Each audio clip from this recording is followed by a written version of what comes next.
Hola, muy buenas a todos. Hoy os vamos a hablar del Real Decreto Ley 11/2020 de 31 de marzo, por el que se adoptan medidas urgentes complementarias en el ámbito social y económico para hacer frente al COVID-19.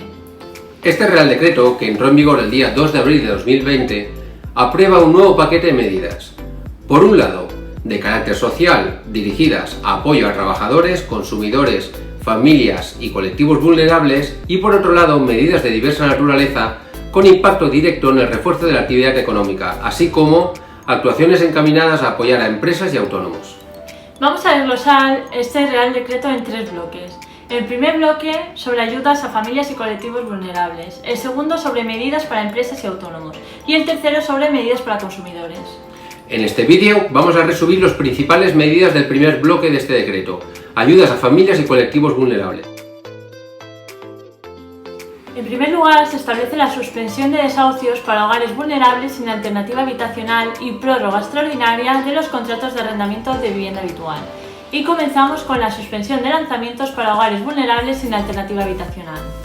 En el caso de desahucios de viviendas, que no de locales de negocios, una vez levantada la suspensión de los términos y plazos procesales tras la finalización del estado de alarma, se podrán suspender los lanzamientos o los procedimientos de desahucio por un periodo máximo de 6 meses. Todo ello a contar desde la entrada en vigor del Real Decreto Ley, hasta que se adopten las medidas que los servicios sociales estimen oportunas. Esta suspensión será posible cuando los arrendatarios acrediten que se encuentran en una situación de vulnerabilidad económica a consecuencia del COVID-19 y no puedan encontrar una alternativa habitacional para sí y para las personas con las que convivan. Será el letrado de la Administración de Justicia quien decretará la suspensión por el tiempo estrictamente necesario, teniendo en cuenta el informe que emitan los servicios sociales. En el caso de que los arrendadores se encuentren igualmente en una situación de vulnerabilidad como consecuencia del COVID-19, tal circunstancia se tomará en consideración para el establecimiento del plazo de suspensión extraordinaria y las medidas de protección social a adoptar. Respecto a los contratos de arrendamiento, se concede al arrendatario el derecho a solicitar una prórroga de 6 meses, en los que sigue aplicando el precio y los demás términos y condiciones del contrato existente, cuando el plazo mínimo o su prórroga conforme a lo previsto en la LAU venza en el periodo comprendido entre el día 2 de abril de 2020 y los 2 meses desde la finalización del estado de alarma. Esta prórroga la debe solicitar el inquilino y es de obligada aceptación para el arrendador, salvo acuerdo entre ambos. Moratoria del pago de alquiler para personas en situación de vulnerabilidad. Esta sección se aplica a personas arrendatarias de vivienda habitual que estén en situación de vulnerabilidad económica a causa del COVID-19, entendiendo que se exige para ello los siguientes requisitos. Primero, que la persona obligada a pagar la renta haya pasado a estar desempleada o haya visto reducido su empleo por un ERTE o reducido su jornada por cuidados. Si es empresario, perdiendo ingresos, de forma que el conjunto de la unidad familiar en el mes anterior al de la moratoria no alcance los límites establecidos, que se incrementan en todos los casos en 0,1 veces por cada hijo o por cada persona mayor de 65 años miembro de esa unidad familiar. Segundo, que la renta de alquiler más los gastos de suministros básicos representen el 35% o más de los ingresos netos de la unidad familiar. Se entiende por gastos y suministros básicos los suministros de electricidad, gas, gasoil para calefacción, agua corriente, servicios de telecomunicación fija y móvil y las posibles contribuciones a las comunidades de propietarios, todos ellos de la vivienda habitual que corresponda satisfacer al arrendatario. Tercero, que la persona que debe pagar la renta o cualquiera de los miembros de la unidad familiar no sean propietarios ni usufructuarios de una vivienda en España, salvo excepciones como de situaciones de herencia o divorcio. Los arrendatarios que reúnan la condición de vulnerables indicada podrán solicitar al arrendador un aplazamiento o una reducción de la renta en el plazo de un mes desde el 2 de abril de 2020. El procedimiento para solicitar esta moratoria dependerá de si la persona arrendataria es una empresa o una persona física. Si el arrendador es una empresa o una entidad pública de vivienda o es un gran tenedor, entendiendo por tal la persona física o jurídica que sea titular de más de 10 inmuebles urbanos, excluyendo trasteros o garajes, o una superficie construida de más de 1.500 metros cuadrados, el arrendatario podrá solicitar en el mes siguiente al 2 de abril de 2020 el aplazamiento o condonación total o parcial.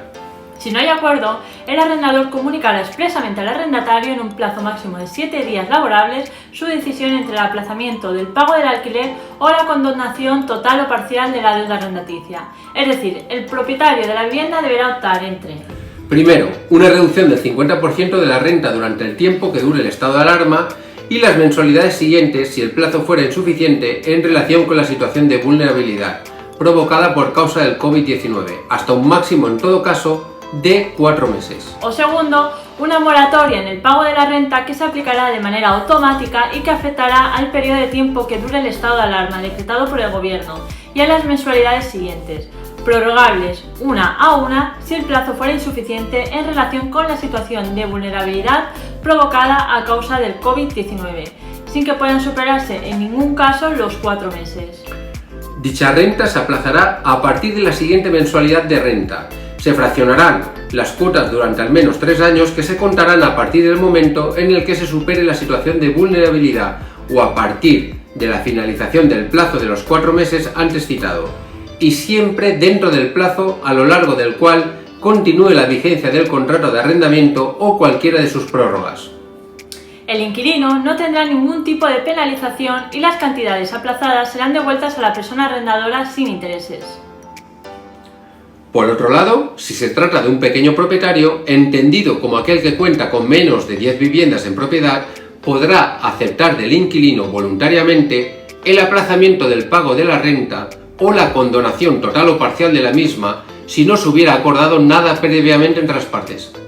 El propietario tendrá 7 días laborables para aceptar las condiciones, pero en caso de no aceptar el aplazamiento o condonación, el inquilino vulnerable tendrá acceso al programa de ayudas de financiación reguladas en el Real Decreto en su artículo 9.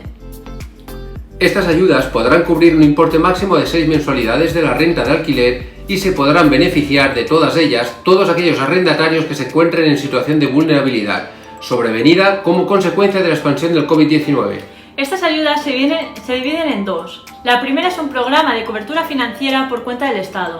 Se desarrollará una línea de avales con total cobertura del Estado para que las entidades bancarias puedan ofrecer ayudas transitorias de financiación a los arrendatarios, con un plazo de evolución de hasta 6 años prorrogable excepcionalmente por otros 4, y sin que en ningún caso devengue ningún tipo de gastos o intereses para el solicitante. Un programa de ayudas para contribuir a minimizar el impacto económico y social del COVID-19 en los alquileres de vivienda habitual, que se incorpora al Plan Estatal de Vivienda 2018-2021 y en este programa tendrá por objeto la concesión de ayudas al alquiler mediante adjudicación directa y la cuantía de la ayuda será de hasta 900 euros al mes y de hasta el 100% de la renta o en su caso de hasta el 100% del principal e intereses del préstamo que se haya suscrito con el que se haya satisfecho el pago de la renta de la vivienda habitual. Ampliación de la moratoria del pago de hipotecas a 3 meses. La deuda hipotecaria a la que se refiere a la moratoria es la derivada de la vivienda habitual, a los inmuebles afectos a la actividad económica o a las viviendas no habituales en alquiler en las que el propietario ha dejado de percibir la renta durante el periodo del estado de alarma o hasta el mes siguiente a su finalización. Cualquier deudor vulnerable, hipotecario o no, puede solicitar la suspensión temporal de las obligaciones contractuales derivadas de su préstamo o crédito que estuviera vigente a la fecha de entrada en vigor de este Real Decreto. La solicitud se puede hacer hasta un mes después de la vigencia del estado de alarma. Pero, ¿cuáles son las condiciones de la moratoria? Al igual que la moratoria de los préstamos hipotecarios, regulada en el Real Decreto Ley 8/2020, la aplicación de la suspensión no requerirá acuerdo entre las partes para que surta efectos, ni tampoco novación contractual. La suspensión de las obligaciones contractuales surtirán efecto desde la solicitud del deudor al acreedor acompañada de la documentación requerida. La suspensión tendrá una duración de 3 meses ampliables mediante acuerdo del Consejo de Ministros. Durante la suspensión, la entidad acreedora no podrá cobrar ni la cuota ni intereses de ningún tipo, ni total ni parcialmente, y el vencimiento se extenderá automáticamente por todo el periodo de suspensión sin alteración de otras condiciones pactadas. Recalcar que también se establece un régimen de responsabilidad y las correspondientes sanciones para el caso de los deudores que faciliten datos inexactos o falsos a las entidades para acogerse a este régimen. Rescate de planes de pensiones. Para aliviar las necesidades de liquidez de los ciudadanos, se amplían los supuestos en los que se pueden rescatar las aportaciones realizadas a planes de pensiones, de forma que podrán recurrir a las mismas las personas que estén inmersas en un expediente de regulación temporal de empleo, ERTE, y los autónomos que hayan cesado su actividad como consecuencia de los efectos del COVID-19. Ampliación del bono social de electricidad, además de mantener la imposibilidad de que te corten los suministros. En relación con los contratos de suministro de energía a los hogares, el artículo 29 del Real Decreto Ley 11/2020 establece una garantía de continuidad del suministro mientras dure el estado de alarma. Esta garantía se justifica por la estancia ininterrumpida en el domicilio habitual que implica la restricción de movilidad o confinamiento de las personas por las que se prohíbe suspender el suministro de agua, electricidad, gas natural, gases manufacturados y gases licuados del petróleo, canalizados a consumidores domésticos de su vivienda habitual, incluso cuando los contratos de suministro o acceso que los usuarios hayan suscrito prevean esa posibilidad. La medida adoptada también descarta cualquier corte de suministro derivado de un procedimiento de impago que se encuentre en ejecución durante el estado de alarma. La Administración podrá exigir a los beneficiarios de esta medida que acrediten que el inmueble para el que garantiza la continuidad del suministro es vivienda habitual. Subsidio para empleadas del hogar y trabajadores con contrato temporal.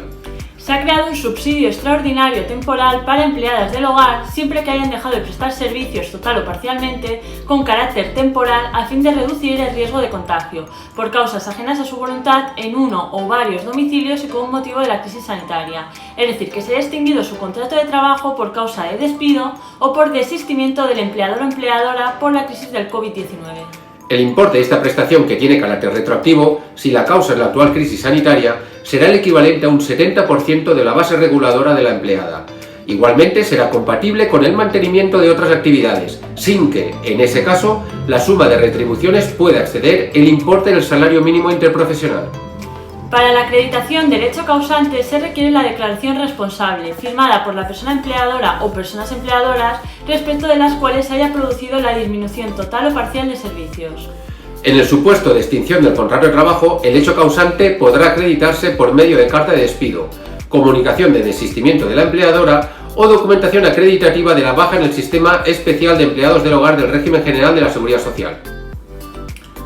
Asimismo, se establece que las personas que tuviesen un contrato temporal de mínimo 2 meses de duración, que se hubiese extinguido tras la declaración del estado de alarma y que no alcancen el periodo de cotización mínimo para percibir una prestación por desempleo, puedan percibir un subsidio extraordinario equivalente al 80% del importe mensual del Indicador Público de Renta de Efectos Múltiples, IPREM, estableciendo requisitos de acceso en función de la situación de rentas del hogar familiar.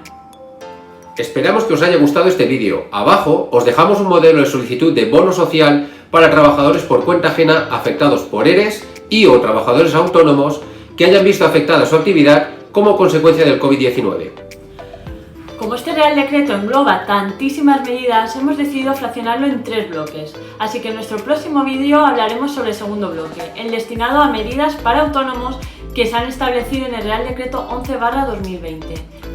Si os surge cualquier duda, podéis dejar vuestro comentario ahí abajo y os contestaremos lo más pronto posible.